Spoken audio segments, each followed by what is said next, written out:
네, 우리 이런 교회 되게 하소서 세 번째 시간입니다. 오늘 마음의 눈이 밝혀진 교회라는 제목으로 하나님 말씀 선포하도록 하겠습니다. 우리 교회가 토요일이면 굉장히 바쁩니다. 좀 부서별 모임도 있고 주보도 만들어야 되죠.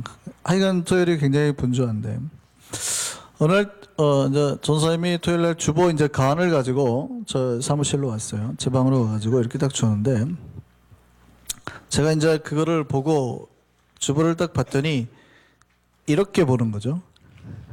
제가 전사님 저를 딱 보자마자 목사님 노안이시네요. 저는 물론 거기에 동의하진 않습니다. 제가 아직 노안이 왔다고 생각하지는 않습니다. 근데 이제 물론 이렇게 하면 잘 보일 거가 잘 보여야 되는데 이게 더 잘 보여지는 거 아니에요. 근데 사실은 이렇게 하면 잘 안 보여요. 가까이 있으면. 그래서 멀리 떠야 잘 보이는 거거든요. 그래서 이렇게 보는 거라고 생각을 합니다. 대신에 이제 제 몸이 책 같은 걸 볼 때 가끔 이렇게 볼 때가 있어요. 밑으로. 그럴 때는 제가 흠칫흠칫 놀래죠. 내가 노안이 올 나이가 됐구나 이렇게 생각을 하는데요. 우리가 눈을 가지고 있죠. 우리 대부분은 눈을 가지고 있는데 이 육신의 눈에는 한계가 있습니다. 그러니까 세월의 흐름과 또 건강이 여러 가지 악화되거나 그런 컨디션에 따라서 나빠질 수 있어요. 그러니까 이 눈이 힘이 조금씩 빠질 수 있습니다.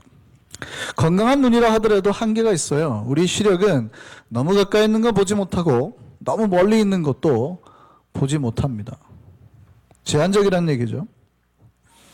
또한요, 눈은 자기가 볼 수 있는 것만 보고 보지 못하는 거는 못 봅니다. 너무 당연한 얘기 같지만, 그러니까 자기가 볼 수 있는 시력의 한계 안에 있어도요, 제 바로 앞에 1m 앞에 수박이 있어도 우리는 수박의 표면만 볼 수 있지 속 안의 내용물은 못 본단 말이에요.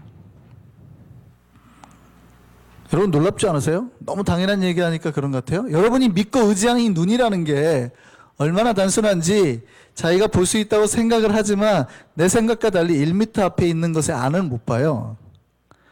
그러니까 그때는 못 보니까 이 눈의 감각이 아닌 다른 감각을 이용하잖아요. 만져보고 물론 컬러도 보지만 두드려 보잖아요.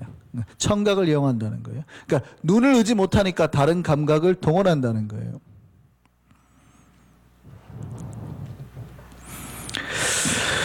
이렇게 제한적인 눈, 이렇게 연약한 눈을 인간은 너무 의지하는 경향이 있습니다. 너무 믿어요. 내 눈으로 보이는 것은 사실이라고 믿고 내 눈에 보이지 않거나 내 눈으로 볼 수 없는 것은 진실이 아닌 것처럼 매도해버려요.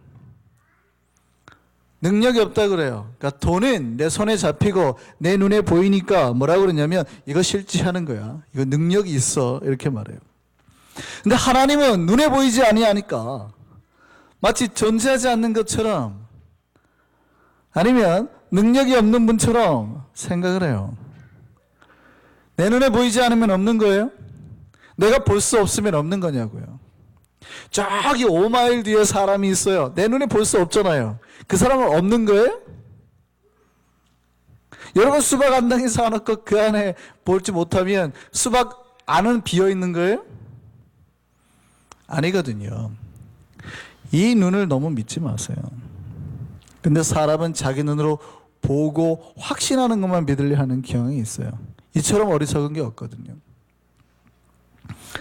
어느 목사님이 서울의 한강 근처에 있는 교회에서 사역을 하셨는데 부흥회를 했습니다. 사람들을 모아놓고 열심히 천국에 대해서 복음에 대해서 예수에 대해서 가르쳤거든요. 그리고 이제 집회가 끝나고 가려고 했던 어떤 사람이 이제 목사님에게 온 거예요. 그리고 이렇게 목사님이 그렇게 말합니다. 목사님, 저는 목사님이 그렇게까지 말씀하신 천국, 하나님, 예수 안 믿습니다. 왜냐하면 저는 그런 걸 본 적이 없습니다. 내 눈앞에 있지도 않고 보이지 않는 하나님과 예수님 어떻게 믿으란 말입니까? 여러분 전도할 때 아니면은 새 가족들이 그런 말 참 많이 하죠. 하나님 눈에도 안 보이는데 어떻게 믿냐고.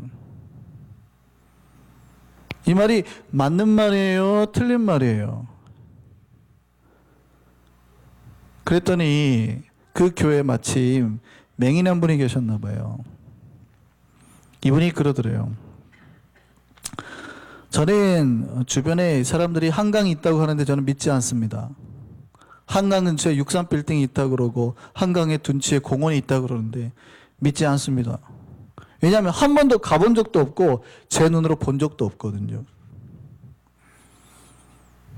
재밌는 말 아닙니까? 자기 눈으로 보이지 않으면 없는 거예요. 그게 장님분이, 맹인분이 그 아저씨 놀린 거예요. 자기 눈으로 보이지 않는다고. 없다 그러네. 자기가 맹인 건 모르고, 자기가 장님인 건 모르고, 자기가 볼 수 있는 눈을 못 가진 거는 모르고. 여러분, 하나님 볼 수 있습니까? 없습니까? 볼 수 있어요. 근데 성경은 하나님을 보는 눈은 이 육신의 눈이라고 말하고 있지 않거든요.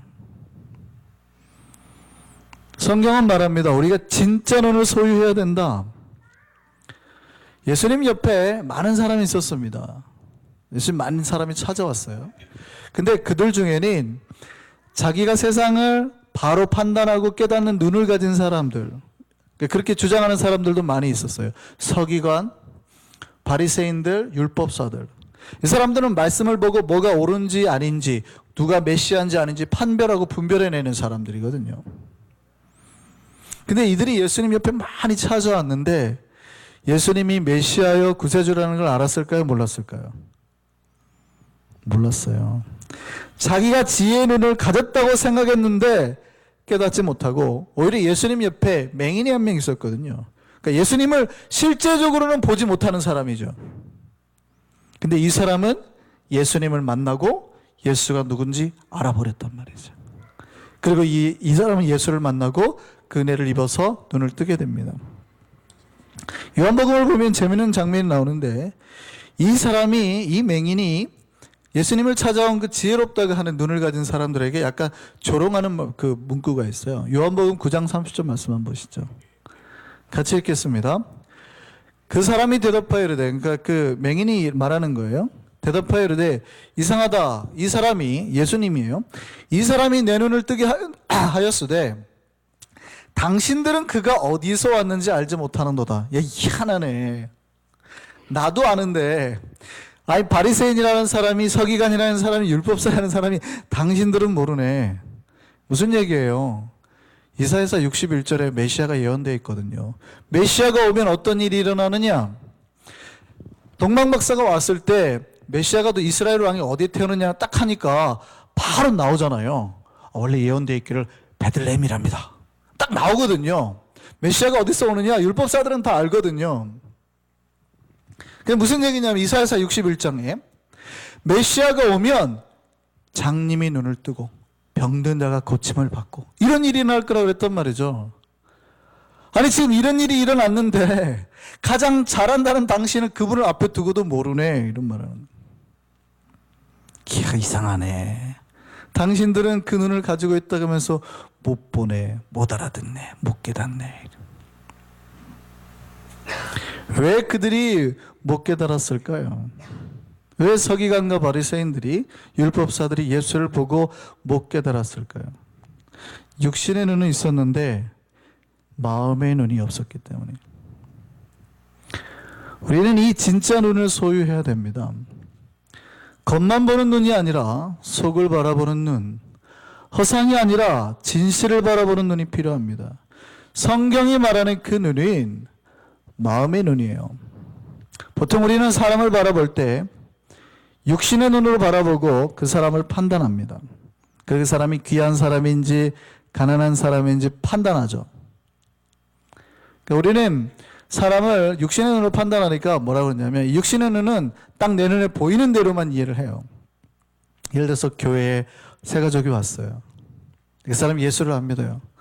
그런데 키가 180몇에 잘 빠졌어요.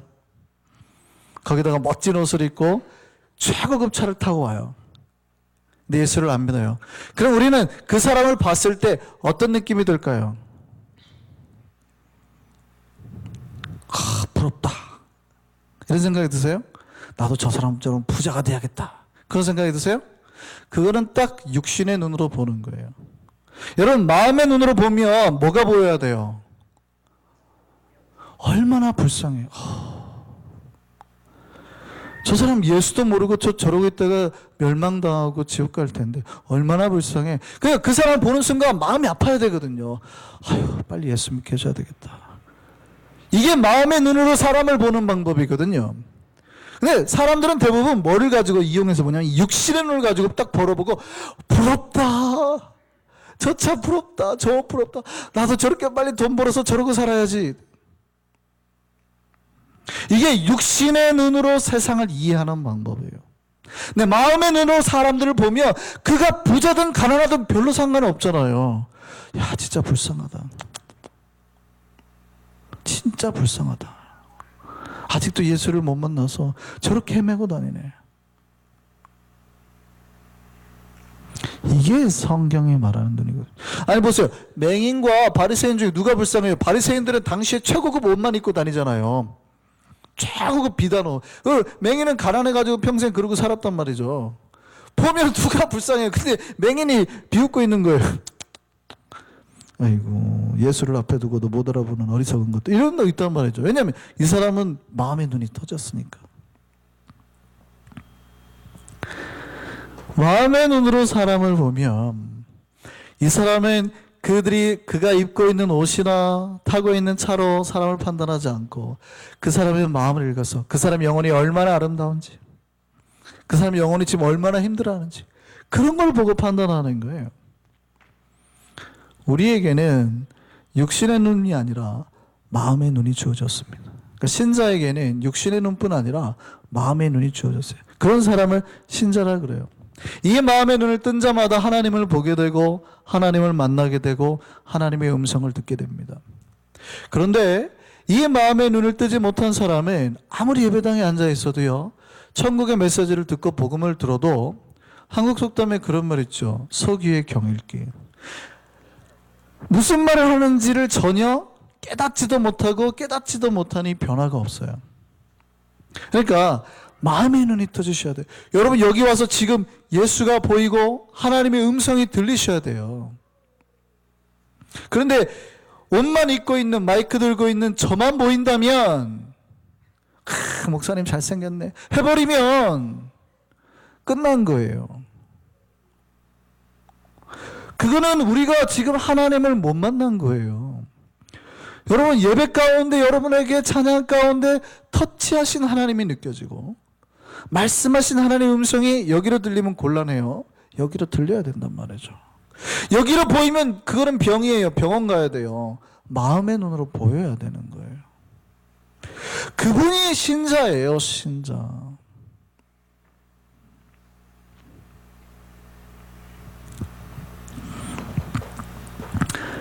그런 분이 삶의 변화가 시작이 되는 겁니다. 하나님이 보이니까. 여러분, 마음의 눈이 열려 있어야 됩니다. 교회에서는 그걸 가끔 이제 영안이라고도 표현합니다. 근데 영안이라고 하면 이제 조금 왜곡되어 해석될 수 있어서 조심해서 좀 안 쓰는 게 좋고요. 정확하게는 성경은 그렇게 말하고 있어요. 마음의 눈. 오늘 본문 그래요. 18절 보면 너희 마음의 눈을 밝히사. 하나님이 우리의 마음의 눈을 밝히고 계신다 이렇게 말해요. 우리의 마음의 눈을 열어주실 수 있는 분도 오직 하나님이시다 그렇게 말합니다. 하나님은 우리의 마음의 눈을 밝히시는 분이에요. 이 마음의 눈은 우리 마음속에 있는 그 등불과도 같아요. 그러니까 마음의 눈이 떠지면 밝히 볼 수 있게 되잖아요. 이 눈이 등불의 역할을 해서 우리의 마음의 등불이 켜지면 우리가 어두운 곳에 있는지 밝은 곳에 있는지 밝게 알게 되는 것 똑같아요. 그리고 이 마음의 등불이 켜지면 우리 안에 어둠을 보게 되고 우리의 죄를 밀어내려고 하고 그 빛이 우리 안에 비치도록 하는 역할을 하는 거거든요. 그러니까 이 마음의 눈이 떠진 사람은 나한테 이렇게 죄가 많았어? 와, 내가 이렇게 거짓말을 많이 하고 살아?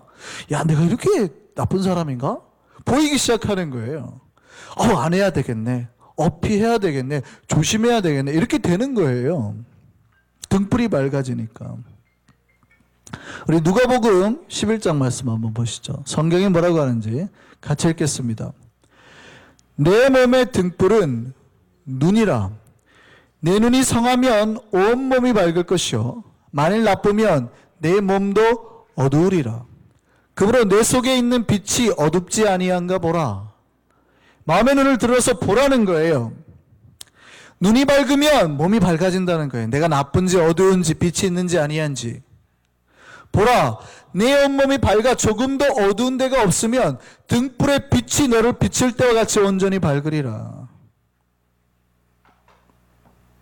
마음의 눈이 떠진 사람은, 마음의 등불이 밝혀진 사람은 내가 어두운 데 있는지 밝은 데 있는지, 내가 조금 문제가 있는지 없는지 스스로 보고 자기를 살피게 된다는 거예요. 신자는 이 마음의 눈이 떠져 있어야 돼요. 그래서 이 마음의 등불이 밝히고 우리 빛을 우리 마음에 밝혀내야 된다는 거죠. 어둠을 몰아내야 된다는 거죠. 그 눈을 밝히고 불을 켤 수 있는 분도 오직 하나님이십니다. 하나님을 만나면. 그러니까 반대로 말하면 하나님을 만난 사람은 그 눈이 떠지게 되고 그 등불이 마음에 밝혀진다는 거예요. 근데 오늘날 많은 교회들이 현실 속에 또 물질 속에 눈이 어두워진 교회가 많습니다. 그들의 마음의 눈은 이미 닫혀 있어요. 그들의 눈에는 예수가 더 이상 보이지 않아요. 그런데 보이지 않는데 소리만 질러요. 주야 찾고만 있어요. 근데 그런다고 해서 예수의 손이 잡혀져요? 안 잡혀져. 깜깜하니까. 먼저 교회가 회개를 하고 마음의 눈을 떠야 되거든요. 큰 교회들이 정신을 차리고 자기 마음의 눈을 뜨고 자기가 잘못을 하는지 안 하는지 살펴야 되는데 그러지는 않고 모여서 소리만 쳐요. 주여 주여. 잡혀져요 안 잡혀져요? 안 잡혀지지요. 어두워졌는데 자기들이 지금 잘하고 있는지 안 하는지 분간도 못하는데 하나님이 열어주셔야 돼요. 앞이 보이지 않으니 계속해서 사탄이 유혹을 해요. 그 깜깜한 발 속에 계속 유혹거리를 던지고 죄의 거리를 던져요. 근데 이게 잘못된지 아닌지 판단을 못하는 거예요. 왜냐하면 어두우니까 빛이 없으니까. 그러니까 그거 잘못 밟아가지고 발이 찔리고 상처가 나고 교회가 막 죄를 행하고 유혹의 단맛에 쉽게 뺏기고 목사부터 평신도까지 다 눈이 어두워져서 그렇게 되는 세상이 됐단 말이죠. 오늘날에 교회가 세상을 욕해야 되는데 세상이 교회를 욕하는 이상한 꼴의 형태가 됐어요. 왜냐하면 교회가 눈이 어두워졌으니까.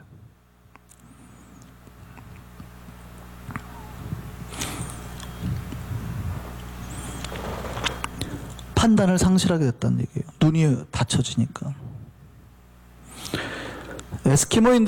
에스키모라는 말은 좋은 뜻은 아닙니다. 날고기를 먹는 사람들이라는 뜻이니까. 이누이트라고 하는 게 좋은데요. 이 이누이트들이 늑대를 잡을 때 쓰는 방법이 있대요.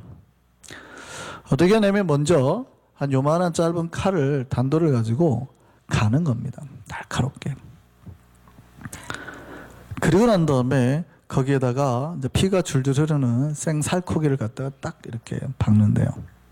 그리고 그거를 밖에 내놓고 땅땅 얼린답니다. 그리고 이제 늑대들이 가장 많이 가는 길목에 땅에다 이렇게 박아 놓는 거죠. 근데 손잡이를 땅에다 박아 놓는 거예요. 안 흔들리. 고정을 해 놓는 거예요. 그러면 늑대들이 이제 오는 거죠. 늑대들이 이제 피냄새를 맡고 와가지고 그거를 먹으려고 하는데 이게 딱딱하게 얼어있으니 먹을 수 있어요, 없어요? 못 먹죠. 그러니까 혀를 이제 핥는 겁니다. 혀를 한참을 핥는데 이게 이제 딱딱하니까 씹어지진 않으니까 계속 핥기만 하는데 점차 살코기가 다 떨어질 거 아니에요? 녹으면서. 근데 얼음에다 대고 계속 혀를 대니까 달콤한 피맛은 날지 모르지만 혀가 점점 마비가 되는 거죠. 감각을 잃어가는 겁니다. 그러다 나중에 이 날카로운 칼이 드디어 드러난대요. 그럼 거기에 늑대 혀가 이렇게 싹 베는 겁니다. 그런데 놀라운 거는 늑대가 자기 혀가 벤 걸 알을까요? 모를까요? 모른다는 거예요. 이게 자기 혀에서 나는 피인지 이 고기에서 나는 피인지 분간을 못해. 감각이 마비가 돼가지고 계속 핥는다는 게 계속. 자기 혀가 살이 배지는 것도 모르고 계속 핥는다는 거예요. 그러다 나중에 피를 과하게 흘리게 돼서 쓰러진대요. 그러면 이누이트들이 가가지고 힘들이지 않고 늑대를 잡는데요. 여러분, 사탄도 그리스도인들을 미혹하는 방법을 잘 알고 있습니다. 사탄이요, 인간들을 유혹할 때, 인간들을 꼬시려 할 때 첫 번째로 하는 게 뭔지 아세요? 눈을 어둡게 하는 거예요. 눈을 딱 닫아버리게 만들어요. 그러니까 판단하지 못하게 하는 거죠. 캄캄하게 하는 겁니다. 자기 앞길에 이게 지금 뭐가 못이 있는지 칼이 있는지 모르게 만드는 거예요. 감각을 마비시켜가지고 지금 이게 막 독향이 나는지 이게 맛있는 냄새가 나는지 분간을 못하게 하는 거예요. 그리고 난 다음에 뭐합니까? 유혹거리들을 던지줬어. 그 발 앞에. 던져요. 이거를 잡고 이게 지금 나를 살리는 건지 뭐든지 달콤하니까 거기에 이제 빠져들게 만드는 거죠. 사탄이 눈이 어두워진 인간 앞에 돈, 권력, 아니면 학식, 출세, 욕망, 이 모든 걸 던져놔요. 이 전략이 먹힐까요? 안 먹힐까요? 사탄의 이 전략은 인류 최초, 모든 인간 시작된 인류 최초부터 지금까지 사용된 방법이에요. 사탄이 아담과 하와를 어떻게 유혹했습니까? 눈을 어둡게 만든 거예요. 하나님 말씀에 분명히 이 선악과를 먹으면 반드시 죽는다 그랬는데 흐리게 만들어요. 계속 흐리게 만들어요. 뭐라 그래요? 야, 진짜 죽는다 그랬어? 죽는다 그랬어? 그러니까 죽을지도 모른다 그랬었던 것 같은데 헷갈리게 만드는 거죠. 눈을 어두워지게 만들어요. 그러니까 뱀의 모양으로 나타나는 분명히 사탄이거든요. 근데 제가 뱀인지 사탄인지 분간을 못하는 거예요. 저게 동물의 뱀의 말인지 뒤에 서 있는 사탄의 말인지 분간을 못하는 거죠. 눈이 어두워지는 거예요. 그리고 먹게 됩니다. 유혹해 넘어가게 되는 거예요. 사탄의 이 전략은 아담과 하와로부터 그들의 후손인 모든 인류가 살고 있는 지금도 그 전략을 그대로 써요. 근데 이 전략이 먹혀들고 있을까요? 아니면은 이제는 별로 의미가 없을까요? 지금도 똑같이 사람들이 그 전략에 다 걸려들더라는 거예요. 첫 번째 뭐예요? 눈이 어둡게 만들고, 뭐가 말씀인지 아닌지, 뭐가 우리의 마음에 빛이 밝혀졌는지 꺼졌는지 모르게 만들고 난 다음에 유혹거리들을 던지더라는 거죠. 그래서 사람들이 마음의 눈이 어두워지니까 돈의 맛에 취해, 명예의 맛에 취해, 욕망의 맛에 취해 자기가 지금 피를 흘리고 죽어가고 있는 것도 알지 못하게 돼버렸다는 거죠. 오늘날 많은 거대한 교회들이 그러고 멸망해 가고 있더라는 거예요. 저는 우리 한성교회가 정말 눈이 밝아진, 마음의 눈이 밝혀진 그런 교회 되기를 소망합니다. 세상의 욕망의 것들, 사탄 우리 앞에 던져준 것들의 눈을 감고 오직 하나님만 바라보며 가는 교회 되기를 소망합니다. 이 마음의 눈을 성경은 믿음의 눈이라고도 해요. 이 믿음의 눈으로만 우리는 하나님을 볼 수 있습니다. 그리고 이 믿음의 눈을 가진 사람만이 예수를 바라보고 이 땅의 어떤 현실의 고난과 아픔 속에서도 좌절하지 않고 소망이라는 것을 키워나가는 거예요. 히브리서 11장 말씀 보시죠. 믿음장이죠. 그 유명한 믿음장인데 뭐라고 하는지 자세히 같이 한번 읽어보겠습니다. 믿음은 바라는 것들의 실상이요 보이지 않는 것들의 증거니 선진들이 이로써 증거를 얻었느니라. 믿음은 내가 바라는 것들의 실제가 되는 것이고 내가 보이지 않는다고 하는 것들의 증거가 되는, 우리 모든 믿음의 선진들이 다 이것으로 믿음으로써 하나님이 계시고 안 계시고 보이지 않는 세계가 실제한다는 걸 알게 됐다는 거예요. 그래서 우리가 믿음으로 모든 세계가 하나님의 말씀으로 지어지는 안 하니 그 이유는 보이는 것은 내가 믿음으로 나타나서 내가 보는 것은 내 눈으로 나타나는 이 육신의 눈으로 나타나는 것으로 된 것이 아니기 때문에 그 얘기입니다.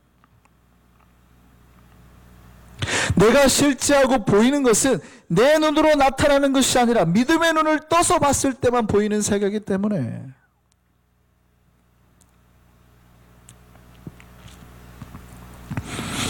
여러분이 이 마음의 눈을 뜨면, 이 믿음의 눈을 뜨면 우리는 이 세상이 하나님의 말씀으로 지은 죄를 깨닫게 됩니다.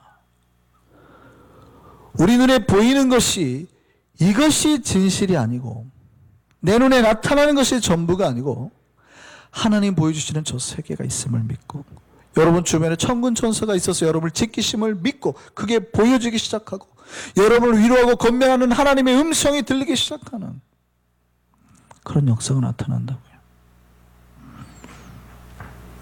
육신의 눈으로 세상의 눈으로 자기 눈에 나타나는 것만 보는 사람은 반드시 현실의 벽에 부딪히게 됩니다. 고난이 오면 자기가 그 벽을 넘을 수 없다고 하는 순간 좌절하고 포기하고 맙니다. 내 앞에 1m짜리 벽이 있으면 넘어보려고 하지만 내 앞에 10m짜리 벽이 있어요. 그럼 사람들이 어떻게 할까요? 눈으로 나타나는 것만 보고 다 포기하는 거예요. 근데 믿음의 눈을 봤더니 그 위에 누가 계시는 거예요? 지금 하나님이 천사를 보내서 내 앞에 밧줄을 내리고 있는 게 내 눈으로는 보이는 거거든요. 그런 사람은 포기하지 않죠. 포기할 수가 없는 겁니다. 그리고 거기를 넘어서게 되고 힘들지만 저 너머에 나를 바라보고 나를 부르고 계신 예수 그리스도가 보이는 거예요. 그러니까 그런 사람은 뭐를 가져요? 소망이라는 걸 가지는 겁니다.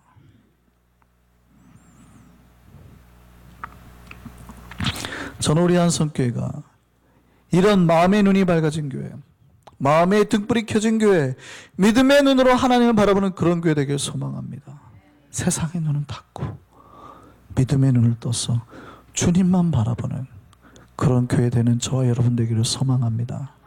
찬양하시겠습니다.